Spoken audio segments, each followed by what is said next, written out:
Oi, minha gente, tudo bom?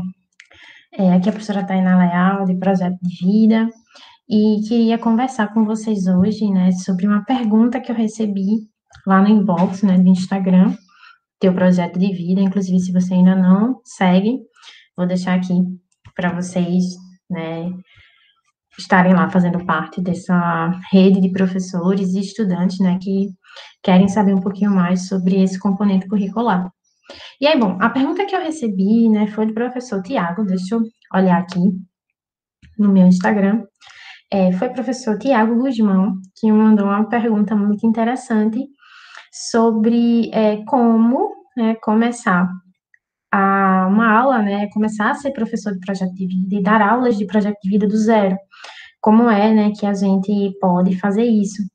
E aí, essa pergunta, né, do professor Tiago, inclusive, um grande abraço, né, e agradeço, né, a confiança de ter perguntado. A gente não tem ainda nas licenciaturas, né, uma formação específica para ser professor de projeto de vida, e isso não é uma coisa nem ruim nem boa, né, a gente tem que é um processo, né, que daqui a pouco vão surgir as primeiras eletivas, né, nos cursos de graduação e depois, né, disciplinas ali obrigatórias nas licenciaturas, é assim que acontece. Mas, por enquanto, a gente precisa trabalhar com o que tem e se virar, né, para poder dar conta aí das demandas que nos são apresentadas. Aí eu trouxe 3 sugestões, né, assim, de como começar a trabalhar projeto de vida, né, uma turma nova, você é um professor novato também, ou professora novata, enfim. E aí, quais seriam as melhores formas, né, metodologias, estratégias pedagógicas para iniciar o trabalho com projeto de vida? E aí, a primeira dica que eu vou dar a vocês é sobre a relação professor-aluno e especificamente com foco na reciprocidade. Deixa eu mostrar a vocês esse artigo bem bacana que eu encontrei sobre a relação professor-estudante, certo? Tá aqui nessa revista Reveduc. Eu vou deixar o link para vocês depois. E o título desse artigo é A Reciprocidade na Relação Professor-Estudante em um curso médico que utiliza métodos ativos. O mais importante, né, nesse artigo que eu achei é que ele fala, né, sobre a dimensão subjetiva que tanto o professor, né, quanto o estudante tem. Olha aqui, ó, se considerarmos que a subjetividade se constrói na relação com o outro e se alimenta dela ao longo da vida, a convivência com o professor pode propiciar ao aluno, né, competências para estabelecer relações intersubjetivas e sustentá-las. Eu recomendo, né, a leitura toda desse artigo e também que vocês deem uma olhada nas referências que são utilizadas. E por quê? Né? Acho que o primeiro ponto para a gente começar a trabalhar projeto de vida, muito embora a gente tenha conteúdos já sistematizados, né, para cada ano e para cada bimestre, o primeiro contato, né, a gente precisa conhecer o nosso estudante. Mais, né, do que nunca, mais importante até do que nos outros componentes curriculares, onde a gente leva um conteúdo externo para o estudante, né, um conteúdo que já foi construído sócio-historicamente, projeto de vida, né, vai falar dos projetos de vida. Então, a gente precisa conhecer o nosso estudante. E como é que a gente pode fazer isso? Pode fazer uma roda de conversa. O professor pode trazer provocações, né, perguntar quem é que gosta de séries, né, quem assiste Netflix, para que time você torce, qual é a sua comida favorita, e a partir disso, sugerir atividades, né, de construção de murais, ou de perfis, né, em papel, ou às vezes no Jamboard, ou em outra ferramenta, né, que vocês queiram e dispõem, para que esse estudante ele se apresente, né, para ele falar sobre ele. E o professor, é importante que o professor e a professora ali, ele também faça isso, né, já que a gente está falando da dimensão da reciprocidade. Então, a ideia é construir, né, uma ponte um vínculo, né, de justamente identitário, né, de identificação. Ah, o professor torce para o mesmo time que eu, ou o professor gosta de determinado programa de TV também, o professor veio de tal lugar. Então, assim, é realmente essa troca, né, de histórias de vida.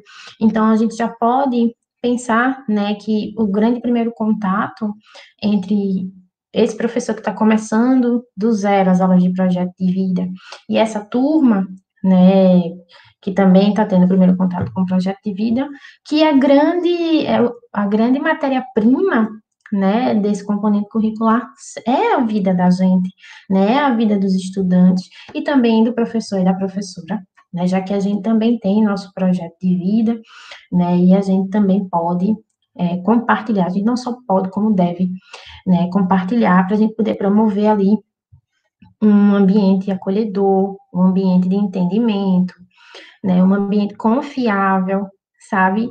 E eu deixo a sugestão de um filme que eu gosto muito, acho que também vocês já conhecem, que é o Escritores da Liberdade, né? Tem aquela cena assim super emblemática, vou fazer aqui um spoiler, me perdoem, mas que ela coloca, né, uma linha no chão e ela vai falando justamente, é, ela vai fazer algumas perguntas, né? E aí quem se identifica, se aproxima, né, dá um passo em direção à linha, e quem não permanece parado. E no final, a maioria das pessoas estão próximas. É aquele ato, né, de identificar não só as alteridades, né, as diferenças, mas também as similaridades, né, aquilo que nos conecta. Então, eu acho que esse é o primeiro passo aí para uma primeira aula, para poder se conhecer, e não só para projeto de vida, né, qualquer outra disciplina também pode lançar mão aí desse material, dessas estratégias, né? Mas especialmente, acredito que esse tenha que ser o primeiro passo para quem começa com o projeto de vida, né? Trabalhar ali e focar na reciprocidade. Bom, segunda sugestão, né? Já que na maioria, né, dos currículos, em projeto de vida, a gente já, mesmo sendo primeiro, segundo ou terceiro ano, ou nono ano, né, nos anos finais ali do ensino fundamental, existe, né, a questão do autoconhecimento, né? É importante trabalhar essa questão de se conhecer, né? Quando você conta a sua história, você também já está exercitando ali um pouco do seu autoconhecimento. E fica essa segunda sugestão. Há um teste de personalidade, eu vou compartilhar com vocês, para vocês darem uma olhadinha, que ele é muito legal, ele tem uma verificação científica, né? Então é validado também por pares, que é importante para a gente separar, né? Para o menino não achar que qualquer teste de internet, de revista, ele é um teste fidedigno. Também pode ajudar no autoconhecimento, não há problema, né? Mas esse daqui ele é bem bacana, né? O 16 Personalities, todo em português. E aí vocês podem colocar os estudantes, né, para fazerem esse teste e discutirem, né, sobre os aspectos aqui, ó, nos tipos de personalidade. Eles trazem, né, os estereótipos, né, e também quando você tem um resultado, é explicado a você que existe a predominância, né, de um tipo e que você também tem qualidades e defeitos de outros. Então, é até bem massa, assim, vocês fazerem essas discussões. É... Enfim, esse teste é bacana, gratuito, tá certo? Bem divertido e já dá, assim, pano de fundo, né, para muitas atividades. E o nome dele é 16 Personalities e tranquilamente vocês acham esse teste, esse site para ser feito na internet. Então, essa é a segunda dica, né, já que sai da história de vida, da questão da reciprocidade, e engata nesse da personalidade, né, da atividade, né, dando continuidade ao autoconhecimento.